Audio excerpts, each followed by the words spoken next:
So wonderful. We are live now, and I say welcome behind your screens. I'm very happy to officially open the second out of 4 speaker series, this time on gender equality. The speaker series is part of the Thinkathon online challenge number 2, the last action of the 2-year project, Our Digital Future, CEC, a European-Canadian Youth Transatlantic Civil Society Dialogue. The project is granted by the EU Commission and realized by the Goethe-Institut Montreal, Think Young, and Carrefour Jeunesse Emploi Notre-Dame-de-Grâce. My name is Annalena Grünagel. I'm the project manager at the Goethe-Institut in Montreal. Through a series of actions, the aim of the project is to connect European and Canadian youth and youth organizations, as well as policymakers, to address challenges and opportunities in the digital world. The specific objectives of the project are to foster people-to-people contacts and exchange of youth between young Canadians and Europeans aged between 18 and 30 on key parameters required to ensure that our digital future is inclusive. Second, to enable young Canadians and Europeans to jointly contribute to policymaking and on an inclusive digital future. And third, to increase public awareness and initiate a broad public discussion in Canada as well as in Europe. As mentioned at the beginning of our last action is the Thinkathon Online Challenge number 2, where over 200 teams composed out of 600 young adults from Europe and Canada signed up to work on a policy recommendation on how to make their digital future inclusive, focusing on the topics of racism, anti-racism, health, education, climate change, and gender equality. 50 teams made it into the second round last week and are now fine-tuning their policy recommendations. This speaker series is intended to offer food for thought for our participants, but also to animate the public getting involved and exchanging thoughts. So please feel free during our conversation and our discussion to ask your questions in the comment below the live stream. Please let me thank you, the European Union, for their financial support in order to realize this project, as well as our main partner, Agorize, and all our promotion partners in Canada and Europe. I would also like to thank our speakers for their commitment and engagement on the topic, gender equality, a topic that is not yet where it should be, and how can we reach the goal that all genders have equal rights and chances, not only in the real world, but also when it comes to the digital era. How can policy recommendations help putting the topic forward? I'm very looking forward to the discussion, and now I'm happy to hand over to our moderator, Fabian Ebeling. Fabian Ebeling is a Berlin-based freelance journalist, editor, and author who works for German media outlets like Taz, die Tageszeitung, and Zeit Online. He's a co-publisher of the Epilogue, Journal for Contemporary Culture, and recently co-wrote a book about friendship, closeness, and socialization. Liebe, Körper, Wut und Nazis. Wie wir beschlossen, uns alles zu sagen. Please, Fabian. Thanks, Annalena, and welcome to today's speaker session, our digital future mind the gender gap.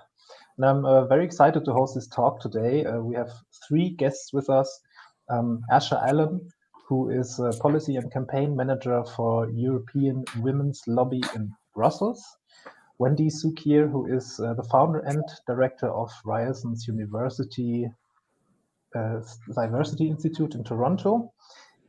Nancy Mitchell is joining us from Toronto as well, and she's currently working for the UN's We Empower G7 program. And of course, also a very warm welcome to everybody who's joining us in the audience today. I'd like to provide you all with a quick guide how this discussion is run today. The talk is divided into 4 segments. First, there will be a short round of inputs from each panelist. Secondly, we'll have a round of questions and discussion. And afterwards, it's the audience's turn to ask questions, and you can put them in the comment section, as Annalena pointed out already. And wrapping it up in the end, we'll have a quick checkout section. Each segment is timed, and I will hold up my phone for everyone to see when we reach halftime, just like I'm doing now for myself. And for the panelists, if you want to respond to something that was said, please raise your hand for me to see. That would be really helpful. So we're here to discuss today ways to bridge the gender gap in today's digital economy, and I would love to jump right into it. So let's move to the first round of inputs. Each panelist has 2 minutes to let us in on first the current topics or top projects that deal with closing the gender gap in the technology sector, and second, what they expect to take away from this panel today. And my timer is ringing already, so I'm too far in already. But yeah, you have 2 minutes each. I will take a look at the timer, hold it up at halftime, and I'd say we can start in alphabetical order by second name. So Asha Allen, please, it's your turn. Thank you so much for the introduction, and thank you for the invitation to this discussion. I think with a name that's AA, I always got to start at the top of the register in school, so it's something I'm quite used to. So yes, my name is Asha Allen. I'm a Policy and Campaigns Officer at the European Women's Lobby. We are the largest umbrella organisation of women's civil society in Europe. So we have over 2,000 member organisations representing about 50 million women across Europe. I coordinate our work around digitalization, and one of the projects that we've been working on concretely over the last 3 years is our Her Net, Her Rights project. And this is something that we're going to talk about in more detail, of course, as we go through the panel, as to something that I like to call the digital gender experience gap. And what that focuses on is online gender-based violence against women and girls. It started off as a project in which we mapped the prevalence of this. And then what we were able to do is to take that initial report, which became quite influential and influencing the work of the UN Special Rapporteur and the European Parliament, and turn that into a training session during the European election campaign of 2019. And we ended up training nearly 500 women, politicians, activists and journalists on digital safety, and outlining key recommendations, which are now being picked up by the European institutions on what we can do there. But we're also looking at the broader issue of gender mainstreaming EU digital policy. So that looks at women in STEM, the digital transition and the digital economy as well. And what I hope to get out of this is a great discussion on the need for a holistic intersectional approach to this issue, and for us to have a chance to talk about real solutions and how we can move forward. Thank you. Thank you, Asha. Nancy, please. Sorry, no, alphabetically order. Wendy Sukir, please, your turn. It just depends on if you're using our first or our last names. My name's Wendy Sukir, and I'm a professor at Ryerson in the Entrepreneurship and Strategy Department. And the Diversity Institute's been working for about 20 years on issues related to gender equality and diversity more broadly. And it started with a focus on women in technology, because that's my background.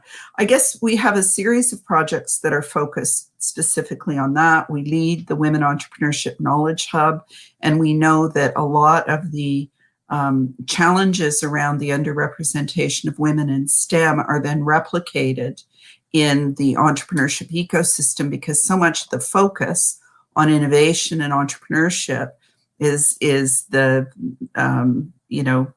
Silicon Valley model of what an entrepreneur is. So these issues from our perspective are very complex and have to be looked at from a sort of cultural and societal level. We have to look at organizational practices, and then we have to look at individual attitudes and behaviors. And we have a model that's based in evidence, but focused on driving change, that looks at how the system creates barriers to women broadly and specifically in STEM. We also lead the Future Skills Center. And one of the things that for me is very important, and I'll continue to explain it, is that often we think about women in technology as synonymous with women in computer science or women in engineering. And of course, those are pathways. Of course, we have to focus on increasing representation in those domains. But the reality is there are way more jobs, way more opportunities in hybrid positions. And so the big area that we're focusing right now on is alternative pathways to STEM. If you look at the women who head the largest technology companies in North America, they are not engineers and computer scientists. And we have to break the association of engineering and computer science with good jobs in information technology. That's what I'll talk more about. So, thank you. And what do you expect to take away? Is there something, maybe one thing that comes to mind? I think the cross-cultural issues are really interesting because the levels of representation vary from country to country. And you're lucky to live in a country with the most impressive, one of the most impressive and powerful women leaders in the world. And Angela Merkel and the image that she presents probably has had an impact on the aspirations of young women in Germany. I'm interested in how those things play out. Okay, great. Thank you very much. So Nancy, for the 2-minute input, please. Sure, yeah. Thank you so much for having me on this panel. It's great to be here. So I'm Nancy Mitchell, and I work as a consultant with UN Women supporting the We Empower G7 program, which is funded by the EU and jointly put together by UN Women and the ILO. So the program is dedicated to empowering women to achieve their full economic potential, but then also, reaching out and engaging with the private sector primarily, but also public sector and civil society to ensure that gender equality is promoted in the world of work in general. And the program centers on the women's empowerment principles, which are a set of 7 principles that companies can follow to promote gender equality in the workplace, marketplace, and community. And so we're currently working on a piece related to STEM, but focused on women in the renewable energy sector, because as we see, globally, but specifically in Canada, women are underrepresented in renewable energy, at entry level, but also in high-ranking leadership positions. And so how can we kind of bridge this gap and remove these barriers? And then I'm also a member of the Prime Minister's Youth Council. And so as a council, we do some collective activism, but then, each council member does individual activism related to gender equality, innovation, climate change, etc. And I personally think it's really important to have a holistic view. So not just speaking about gender when we're speaking about the women and gender portfolio, but ensuring that women and gender considerations are adopted within the science and innovation portfolio, within the environment and climate change portfolio, et cetera. And I'm really looking forward to hearing from our other panelists. I think this is a great group of incredible women who have great expertise. And I'm particularly interested in learning more about the alternative pathways to women in technology that Wendy was mentioning. I plan to talk a little bit about the pipeline in general for women in STEM, but I think that would be cool to hear. So yeah, did I hit the time? Awesome. Thanks. I'm trying to avoid to have it ringing all over the place, so I keep the microphone muted. Thank you very much for these inputs. I'm really keen to learn more about what we touched upon already during this round of questions and discussion. And I'm sure we touched upon some of the things we already heard from you or learned from you. And I think we have roughly about 25 minutes now to learn about ways, measures, and tools to close the gender gap in the new economy's workforce in Canada and the EU. But just to frame it a little bit, in the EU, women barely at the moment represent 17% of the workforce in ICT jobs. In Canada, they make up more, around 27. So just to set things up, I'd like to ask you, Asha, please. Can you let us in from your perspective on the current state of women in the EU's ICT sector, and what would you say are the barriers for women, but also other genders, except male genders in tech? Yes, of course. So I think that there's going to be some striking similarities, of course, between the experience in the EU countries, Europe more broadly, and our colleagues in Canada. And so I think it's the common theme here is to reiterate something that's going to be called the leaky pipeline when it comes to women in STEM technology or the ICT sector. And I think it's very, very important, as Wendy was saying, being very clear in what we're talking about and the difference between the ICT sector and women in technology fields. But to set the context, the European Union has the digital single market strategy. It has been its strategy for the last few years, and this strategy is about the digital transition, both economically and socially in Europe. And one of the objectives that they identified in their midterm review was the failure for having more women not only represented in the sector, but also benefiting, whether it was from an entrepreneurial perspective or economically or socially. So through this, they had conducted an analysis, and we were pleased to see that this analysis came out, because one of the other reoccurring themes that I think we're going to find here is that finding the experiences and the data can be quite difficult when the data is quite sporadic and it's not the same indicators across the EU, because we're dealing with 27 countries here. Formerly 28, but 27 countries here that may have different indicators for collecting what the experience is. But there were some general commonalities that we've picked up and we've looked at from our feminist analysis. And so we've looked at, of course, the issue of girls leaving STEM education, women leaving tertiary education in third level degrees, and of course, they're looking at women leaving the tech field. And one of the aspects that we've really tried to put forward is that it's not just an issue of a lack of interest or a lack of role models, because we feel like this has actually been quite a focus of political initiatives over the last few years in putting the onus on women and girls to saying there's a reason why you're not here and you just need more confidence or you just need to be in this space. And our feminist analysis is that the space isn't made with women in mind in the first place. So you're asking women and girls to insert themselves into this area that didn't really take them into consideration in the first place. So what the analysis showed was that in Europe, a young woman or a girl entering into tertiary education, so this is third level education, for a man, if they entered into a STEM field, there was about a 2 to 3% increase in their employability. For women in the same field, it was a 2 to 3% decrease, even if they had the degree.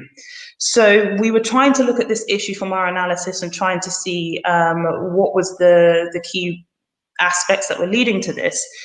Other research indicates, of course, that we need to look at this from a very holistic perspective. So what we were seeing is that, unfortunately, in the field, in the ICT sector, sexual harassment is one of the worst in terms of professional sectors. The only sector worse was the military. So we were looking at a situation in which women were asked to work in environments that were inherently unsafe in the first place. And there was a projection of gendered stereotypes and sexual violence that was normalized because, once again, these environments were not really created. And the model that was being projected was not created with women in mind. Similarly, we see with women's entrepreneurship by the EU's own data, and unfortunately, they've been able to pick up on the errors that they've made. Despite women-led digital SMEs performing about 63% better than male-led SMEs, they received less than half the funding that was provided by the EU and by member states. So even there, the data didn't seem to make sense. It seemed like a lot of gender stereotypes were informing decisions around financing, around support, and of course, why women were not being entered into the space safely. Similarly, what we see when it comes to this discussion on role models, in Europe, we have something called the Women on Boards initiative. It's a legal initiative that we've been trying to push through for many, many years. There's been a pushback on this in regards to having more women in positions of leadership, both in the public and private sector. And we see time and time and again, based on the data that is available, that the ICT sector is one of the worst performing when it comes to women in leadership positions in the top 500 companies, ICT companies based in Europe.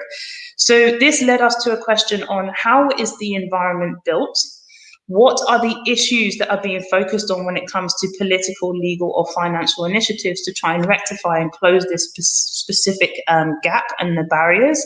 And what we decided to do is to look at this more comprehensively.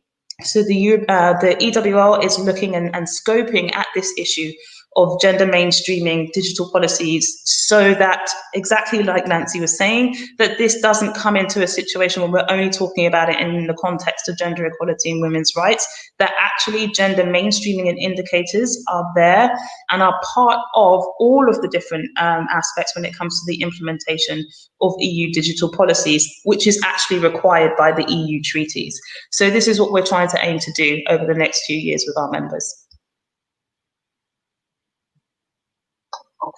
Okay, Asha, thank you very much. You already touched upon STEM, I think, and on the transitioning from studies to the workforce, and that's why I wanted to address Nancy. Maybe I think at the pre-discussion you told us about that you were working on a report about women in STEM, if I'm correct here. Do you see similar issues like Asha described in Canada? And can you share which are the barriers that women face in STEM there? Yeah, absolutely. I mean, I was going to talk similarly about the leaky pipeline. I think that there's some similarities there. It's difficult to put this into a short, concise piece, but what I'll say is I definitely agree with Asha, and I think there is a leaky pipeline starting from, elementary school education all the way up into senior leadership positions in the workplace.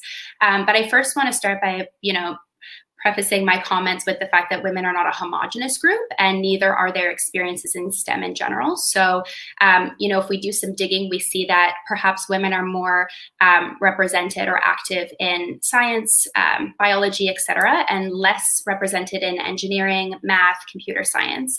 And then if we're looking across women in general, we see that women of color and racialized women are even less likely to be represented and actively engaged in STEM.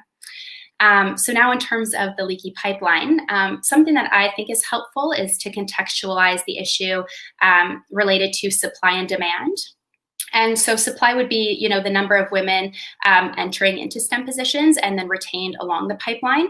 But I want to be super clear that when I talk about supply, I'm not talking about whether women are qualified. I do think that there are opportunities for skill building, mentoring, etc. But I'm not trying to, I don't want my comments to be misconstrued to be saying that women are not qualified in STEM, as they absolutely are. But supply more relates to the barriers that bottleneck women from, early education to moving up, that hinders the amount of women that are moving along the pipeline. And then demand is, of course, looking at institutions. Are they promoting women? Are they recruiting women? Are they valuing women? Are they fostering inclusive workplaces? And as Asha mentioned, like our workplace is free from sexual harassment, gender-based violence, stereotypes, etc. So then in terms of the pipeline itself, I think a good place to start would be early childhood education and nurturing, girls' perceptions of themselves in STEM. I was looking at some reports, and it was saying that girls often feel like they are worse off in science, mathematics, technology, etc., despite the fact that they may have similar or higher test or score levels. And so if there are these perceptions early on, this really does bottleneck the amount of girls who are moving up into STEM positions, in post-secondary. And are we seeing that young girls are involved in STEM extracurricular activities at the same rate as their boy counterparts? So I think this does affect supply. And then I think another point along the pipeline is in post-secondary education. We see that in Canada, women are more likely to drop out of their STEM post-secondary education quite early on in first or second year. And so I don't credit this to difficulties in workload or difficulty in the topic. I credit it to, a lack of inclusive environments in post-secondary education, the persistence of gender stereotypes and the lack of opportunities afforded to young women in post-secondary early on. And so, to keep a robust supply, we need to be offering opportunities for young women early on in post-secondary education. And of course, there are instances where women from other disciplines are switching into STEM, but I just do want to flag that if women are going to drop out, it's in that first and second year. And then our last stop along the leaky pipeline, but this is of course not the last barrier that women experience, is in actually accessing, positions in the labor market. We see that women are underrepresented in entry-level positions in STEM or across STEM, and then in leadership positions. And so this is, of course, issues of supply, but issues of demand. Are workplaces actually valuing women's contributions in, STEM disciplines? Are they looking to hire women, to recruit women, to promote women? Are they free from gender stereotypes, both unconscious and conscious? Because we often talk about unconscious bias, but I think a lot of it is conscious bias as well. And then, as Asha mentioned, in the workplace, are they free from, sexual harassment? Is there an emphasis on parental leave, both for men and women and folks of all different gender identities? So, there's a lot we could go into, but along the leaky pipeline, I would say early childhood education, making sure that women are supported early on in their post-secondary education, and then making sure that you're recruiting women into STEM fields. I hope that was concise and wrapped up the whole situation in Canada. I think that's great. Yes, we're almost approaching halftime for this segment, so it's totally fine. But I think the leaky pipeline is a good place to go move ahead from.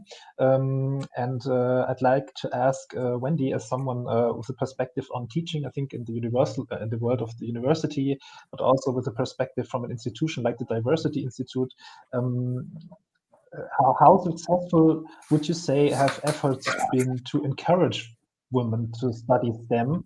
That would be the first question. And what do you think, or what are actually digital jobs that are in demand right now, would be the second question here.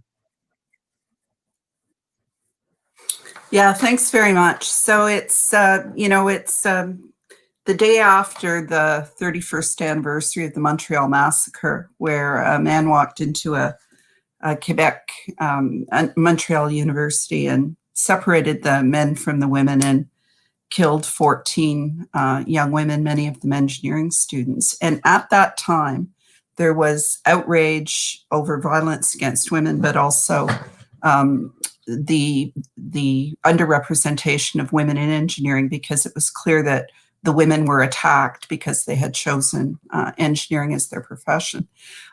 So 31 years after, a number of initiatives and studies came out that called for action, and many institutions, making grand statements. There are fewer women in computer science today, and only marginally more in engineering. And I would say that there are a number of reasons why we haven't made progress. Partly, great statements are words on paper unless you have very intentional strategies that really look at the systems which produce and reproduce the barriers. And I don't think that we've had that level of commitment. So you have some engineering schools that have more than 30% women, and you have some that have 12 or 13. That tells you that it isn't the pool, that it has to do with the intentionality.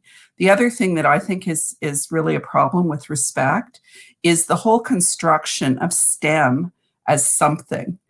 Science graduates have worse employment outcomes than social science grads in Canada, and only marginally better than humanities grads.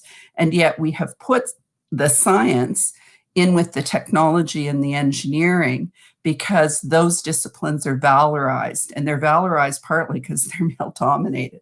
So I think that that's fundamentally one of the things that we have to grapple with, is that the preoccupation with STEM actually doesn't make a lot of sense, in that STEM alone is not enough to drive economic development or innovation or inclusion. And that's why I come back to what I said at the outset, which is the preoccupation with more women in engineering and computer science, of course, is important, and we should continue to push.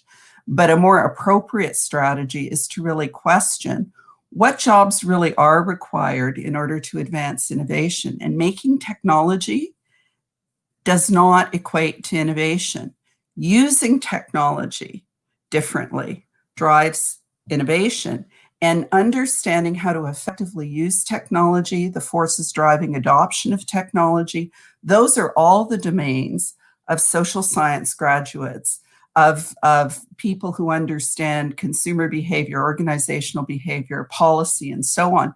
And they get completely ignored in this obsession with STEM, STEM, STEM. And I can tell you that if you look at the impact of artificial intelligence, it's actually producing more low-code, no-code solutions, which do not require computer science to use. Arts graduates make far better data analysts because they can tell stories. So my argument is, if we actually are taking a gender and diversity lens and looking at the structures that are excluding women, we have to dig a lot deeper than asking questions about why there aren't more women in STEM. We have to ask questions about, why is STEM overvalued when the evidence does not actually support the way it's being framed?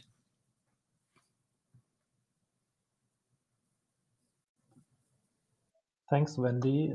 Interesting point. And I think I'd like to play the ball back to Nancy here, because we're still with STEM in a way. What do you consider, also keeping in mind transitioning into the workforce? What do you consider useful measures and policies to improve women's transition from STEM to related fields in the workforce? Yeah, thanks. I really agree with that statement. Something that we have looked at in our report on women in STEM, but women in renewable energy, is looking at like fields that are complementary. So for example, as Wendy mentioned, psychology, consumer behavior, law, communications, economics, and policy. You know, those are fields that a lot of women are represented in or engaged in that are complementary to technology or operate within technology, or would be helpful to have, you know, companies and firms recruiting folks, women, out of these other fields, because you know, it's important to know consumer behavior. It's important to know policy if you're going to be looking at the tech field. So I think, yeah, not just recruiting out of engineering, science, bio, physics, chem, et cetera, but looking at these complementary fields. I think it would be great to see the private sector doing some more digging deeper into like early catching women younger in the pipeline. And, you know, the Women's Empowerment Principles does have a principle on community advocacy and engagement. And I think it would be great to ensure that young girls have extracurriculars related to these topics or issues within STEM, or, you know, comparable complementary fields, to ensure they're engaged early on and to ensure that opportunities are equally distributed.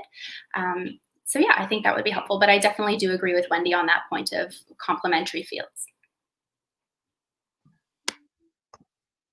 Okay, thank you. And Wendy, also when I prepared for this talk today, I looked into one of your papers that you published, I think in 2019, and it was about skill gaps. And it deals with people that also probably, if I remember correctly, transition from studies into the workforce.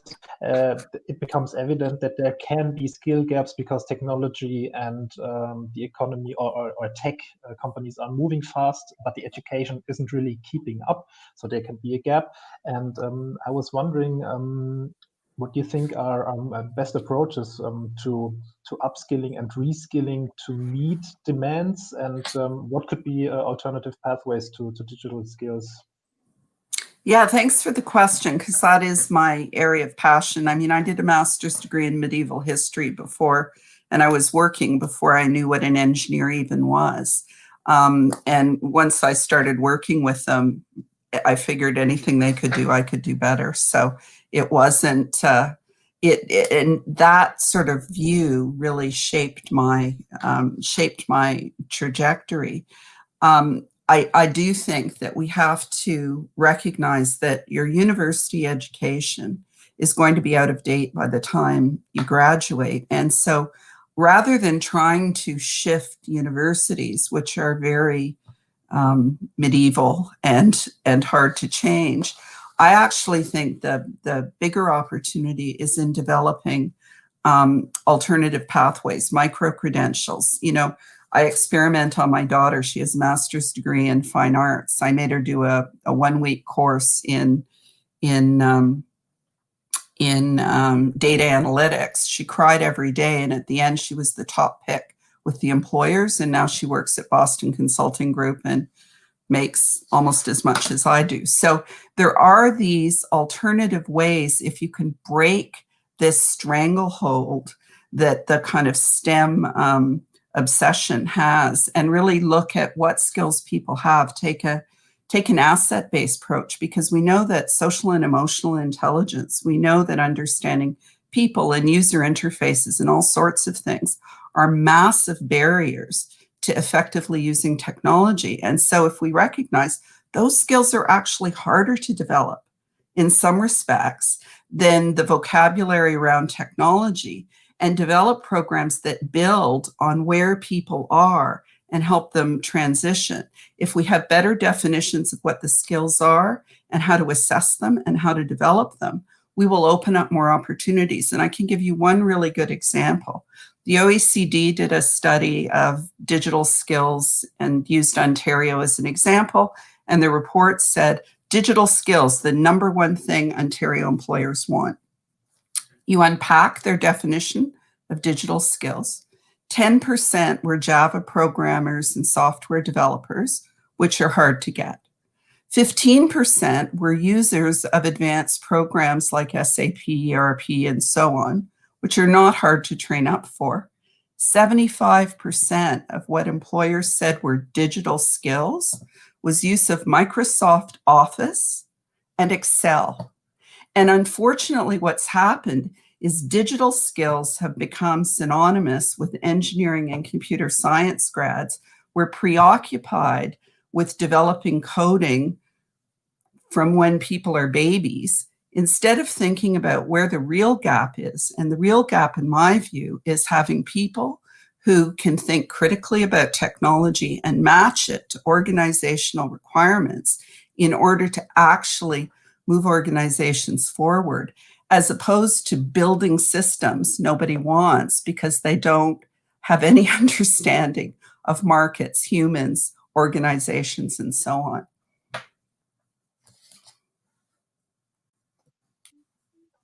Thanks very much, Wendy.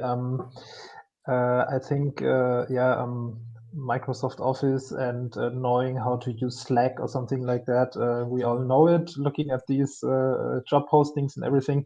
But I think it's a good transition to going a level lower in a way. And I'd like to ask Asha about I think, very fundamental thing, which is actually, we were talking about the digital divide in a way as well. And I'd like to just ask you a bit about the access to the digital world and the online world itself. How would you describe the gender gap or even various gender gaps here when it comes to the digital divide? Yeah, of course. And I think that one of the things that we have to be clear about is that, you know, what manifests in kind of the economic employment field in regards to people's experiences from the gender gap is also being directly, if not indirectly, felt from a kind of sociocultural perspective as well. Everything is kind of part of this structure of patriarchy, right? Which is being felt in all the different levels. And so in terms of digital accessibility in Europe, I would take us back to something that Nancy said, actually, in regards to women obviously not being a homogenous group. I like to remind people that women are 51%, so 52% of the world population, so slightly the majority, and that is not a homogenous group. And what we see when it comes to accessibility is that it's more dependent on issues of income inequality and the experiences of marginalized groups, whether this is racialized or other groups, that actually determines in Europe, what's happening in regards to accessibility, not just based on gender.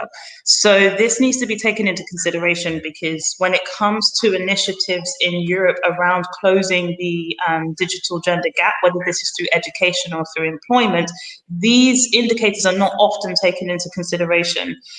So the EU actually has a digital action plan. It has a 9-step plan or a 11-step plan in regards to increasing people's digital literacy, people's access to digital education, and is offering these initiatives.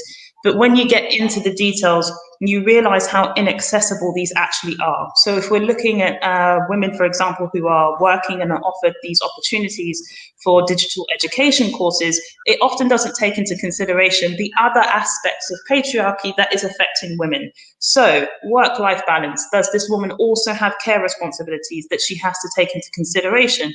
Are there other aspects that they have not considered when it comes to why someone isn't able to access, or why someone isn't able to further what is happening for them?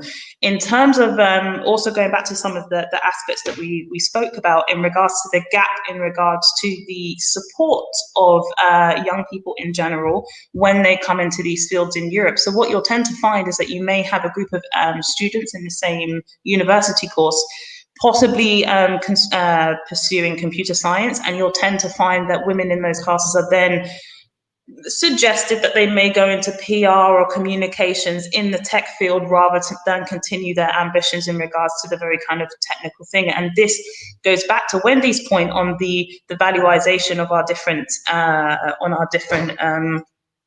employability skills, because soft skills, which we have seen during the height of the COVID-19 crisis, is so desperately needed and so desperately relied upon in regards to the different kind of knowledge-based sectors that we have and the reliance that we have on those, is something that is just undervalued. And so what we say is that the feminization of jobs and how they are devalued deliberately, and what does this mean when it comes to STEM, and even the political will to put so much money and initiatives into that sector because it is so male dominated and because of how it is valued.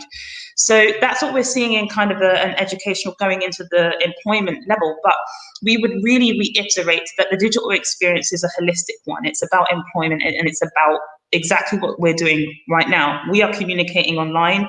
Our entire world is digitalized. Our democracy is digitalized. And I think that's something that often gets talked about in a different context in regards to the safety of elections and things like this.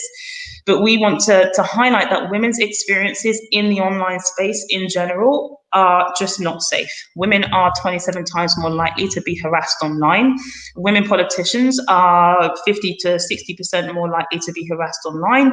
And often this is sexually violent, this is directly violent, and it leads to women having to unfortunately leave their employment, whether this is in politics, but we're talking about journalists, activists, we're talking about women from very different fields, women who have worked in different engineering fields as well. So what we're seeing is that this blurring between the analog and the digital in regards to our experiences and what this means for women more broadly, and what is their digital experience. And this is the question I always like to pose when it comes to thinking about this digital sphere. And so I think it would be remiss also if I didn't mention in regards to this coming into health in the midst of a COVID pandemic crisis. What we were able to see during the crisis, of course, is this push to use digital tools to help hopefully respond to the crisis and really try and reinforce what could be done there. But we really had to push this message that if women have not been included in the development, if women are not included in the consultation, and women are not included in the implementation, add on top of that a lot of health data has gender stereotypes embedded into the very foundation of it, leading to certain machines being suggested that don't qualify how women experience heart attacks, for example, in comparison to men, then we have a real fundamental issue in what we understand in the digitalization of our communities, our society, our economy, and the experience of women in that as a whole. It really has to go beyond this discussion of there needs to be more girls coding, or if you're online, you just have to stop engaging with that person who's trolling you. So my final kind of thought on that would be, our analysis and our approach to this really must be holistic. I can't emphasize that enough. It needs to adopt an intersectional analysis. It really does, because without that, we can't really understand what's happening. And we need to use that theoretical framework in our approach in suggesting solutions, and understanding that actually without the input of women and girls and all different groups and communities, that actually the digital transition, whether it's in employment, education, or culturally, is just not going to benefit everyone equally. Thanks, Asha. And I think holistic is a good word to.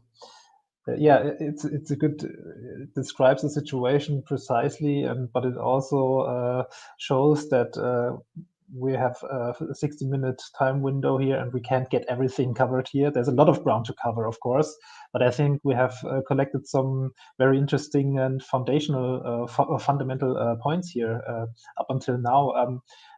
We have 15 minutes left in this discussion in this group, and I think it's a good moment to open up the discussion to questions from the audience. And let's take maybe 10 minutes, and then we have 5 minutes left for some closing remarks to see if we can what we can cover here. You see the question, but I'm still gonna read it out to you. It's a question to Nancy from Ulfert Enver. Sorry if I don't pronounce the name correctly, but Nancy, in the media and more generally, individuals working in STEM are most often portrayed as this image of a nerd guy. How can we break this incorrect stereotype and encourage more girls to pursue STEM? Yeah, it's a good question. I mean, so the women's empowerment principles, one of the key components is supply chains, marketing, et cetera. And I think that it's really important for companies in general to just not put out this kind of message. Like, I would say that's simply the answer, to just ensure that, you know, companies or any kind of campaigns that are put out by the public sector, for example, or even the private sector of civil society, really critically look at the messaging that's underlying any of, you know, the folks that they have in their advertisements, in their marketing campaigns. Are women and men being, and folks of all different gender identities, being portrayed as empowered? You know, do you have the women as support roles in your marketing campaigns and the men as leading, you know, in tech fields, for example? Like, how are people being portrayed? And then do you have women in all their diversity portrayed as well? I think that it's just a question of companies being more intentional with the kind of messaging that they put out and just not putting out the nerd guy in general. Good point, thank you. So we're waiting for more questions. I think there were 4 from the audience so far. Yeah, Silvia Romeo. I think this is not directed to a single person, so I'll just direct it to the panel. It is shocking to see that too many women are still experiencing gender stereotypes nowadays. How do you think companies can help support equal opportunities in countries that do not recognize equal pay? Do you think companies from big to small are doing enough steps towards a big change? So I think Asha or Wendy might maybe be interested in responding to this. Please go ahead. Yeah. Wendy? Yeah, sure. I can go ahead on this unless Wendy wants to go ahead first. Go ahead. Yes. Yeah, it's a very good question, and I think the question of why women continue to experience gender stereotypes, not only professionally but culturally and socially, is a massive question that we need to address in actually achieving gender equality at its heart, right? In regards to what is happening for the recognition of equal pay, the European Union is supposed to present this year binding measures for pay transparency, so by the end of this year or early next year. This would require the EU member states to implement this this legal instrument so that there is pay transparency as a first step to working towards equal pay.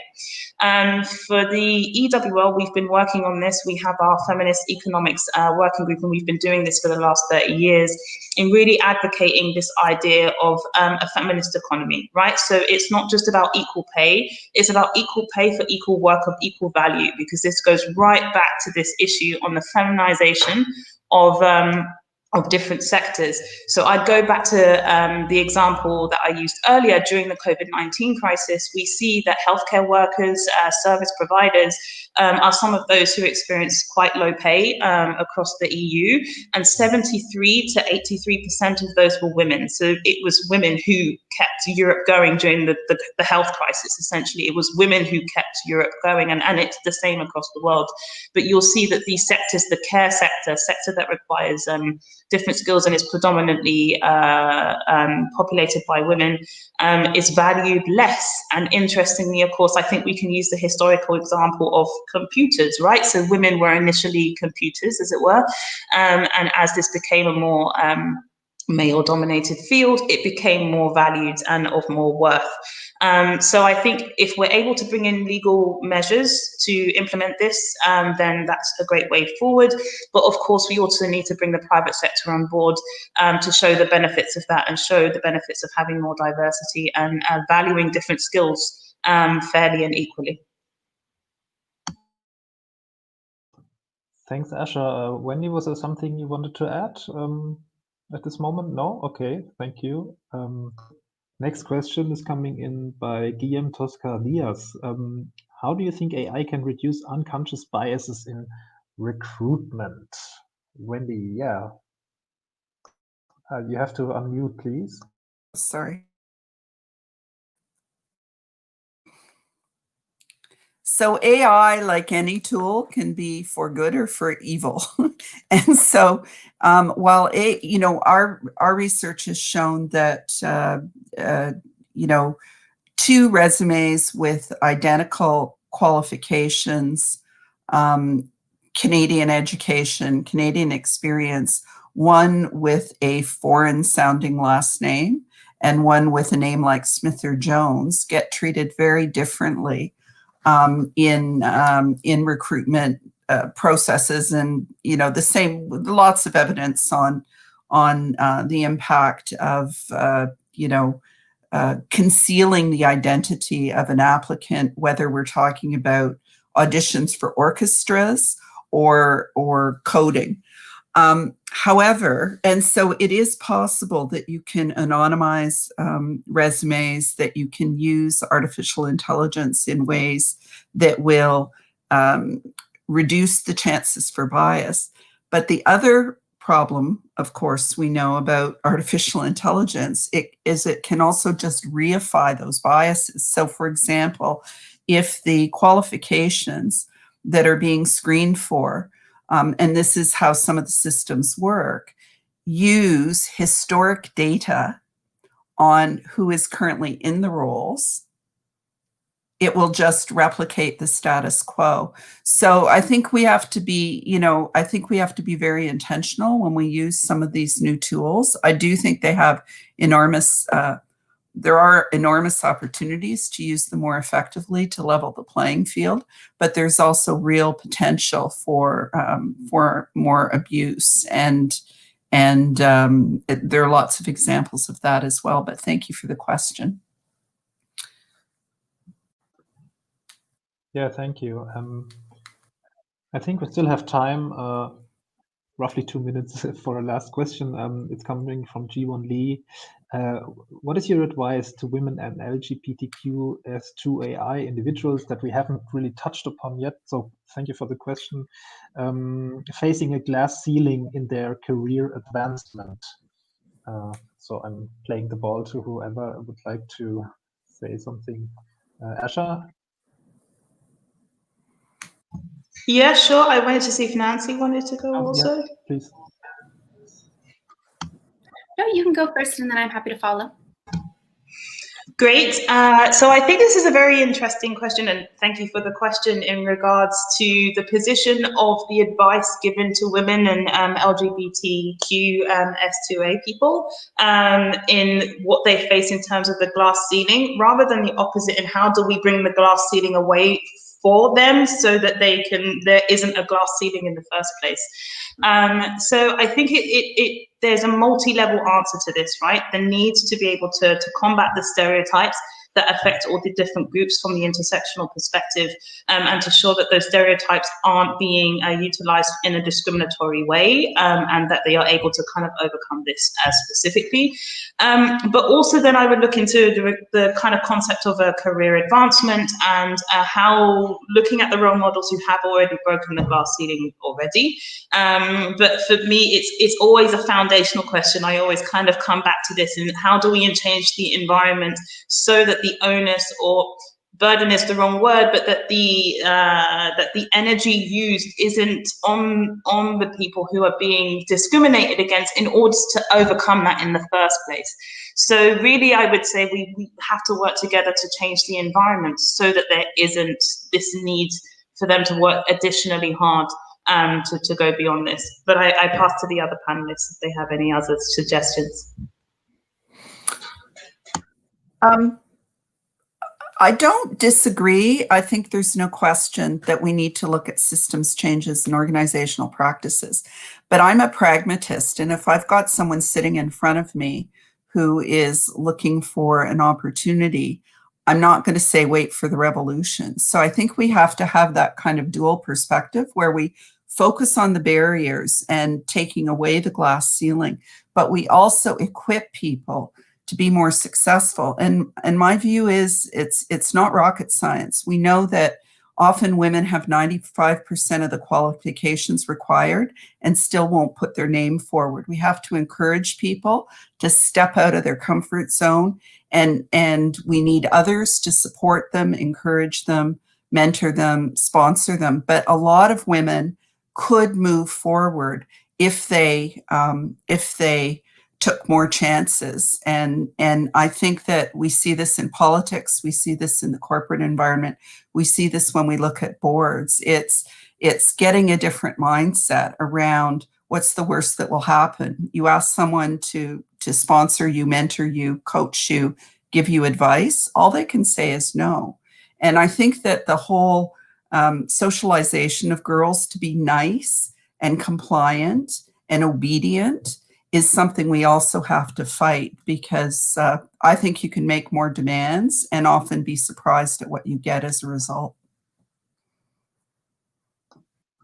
Nancy, Yeah, I would say it's a good mix of both. I think in our work in particular, we look at long-term systems change, but then some of the, I wouldn't call them quick fixes, but some of the more easily tangible things that you can do in the moment. So if you're looking at women on boards, just instituting, age and term limits, for example, critical mass, mentoring, sponsorship, but then on the long-term side, what kind of, corporate culture changes can you make to ensure that women feel included and are valued and respected in the workplace, particularly in areas or industries that they are underrepresented in.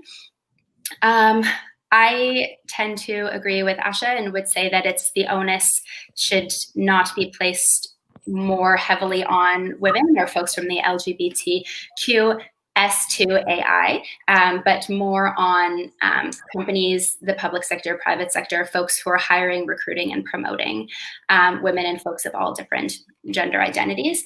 I would say it's on them to implement really intentional policies to have some sort of change in corporate culture to ensure that, folks are respected, to have sexual harassment policies, to have policies to have women in leadership and have intentional recruitment, to change their recruiting methods, to not use such archaic, easily deferred kind of methods, but looking into other networks. How can you recruit from advocacy groups, for example? How can you change up your recruitment criteria to ensure that you have, a diverse pool of applicants? And then I think that's something that Asha touched on earlier, that is a really big emphasis for me and for our program as well, is ensuring that you promote equal uptake of care responsibilities. I was looking at some data out of Europe, and it was saying that women in Europe, and that's obviously quite broad in general, but are in STEM are often hindered by the fact that they have care and domestic responsibilities. And companies don't often promote that equal uptake among women and men. And if we, promoted that more intentionally, I think that that would be a great way to ensure women's career advancement. And it's something that is often overlooked, but I think it's a really big piece of the puzzle as well. But yeah, definitely some change around stereotypes and putting the onus on actual companies and corporate cultures. And then, encouraging women to take advantage of the opportunities that are there, that are provided when we break down stereotypes and barriers. All right, thank you very much, Nancy, for these points. We're reaching the end of this discussion, and it has been packed already. And I wonder if you were still up for a quick checkout round, like let's say just 1 minute, what you're taking away from this, so I can use my timer once again. And if that's okay for you, I'd like to start with Asha. Yeah, sure. So I think that just very quickly, there's been a lot to learn, and I think it's very, very clear the need for people of different expertise to come together to talk about this more concretely. My experience in the European sphere has often been you tend to find the same people in the same spaces talking about the same things, which is all similarly when it comes to gender equality, right? When we're saying it's not a women's issue, it's an issue for everybody, and that it shouldn't just be women in the room talking about this particular issue. So this is what I would take away from it, the need for the diversity of expertise to come together regularly to discuss this and also to formulate the solutions needed to overcome this. Because I think without one, I think that everyone on the panel complements each other very well. And without each other and that expertise, we're not going to have the solutions needed. So I hope the policymakers listening also take that into consideration when it comes to their consultations. But thank you for the invitation. It was a great discussion.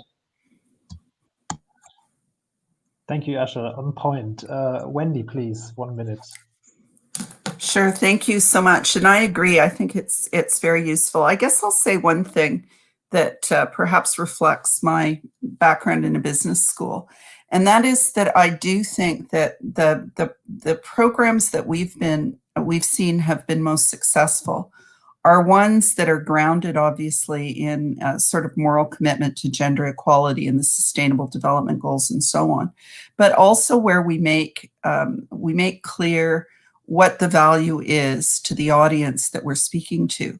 So I don't think that we make very much progress with the private sector in presenting this just as a moral argument. I think it's far more effective to show them the concrete impacts of how getting this right will help them grow their business, avoid risk, enter new markets, and be more successful. So the whole business case has fallen out of favor in some quarters, but I still think it's really powerful, because at the end of the day, while businesses talk about corporate social responsibility, what they're really interested in is the bottom line, and we can show them that getting this right will advance their bottom line.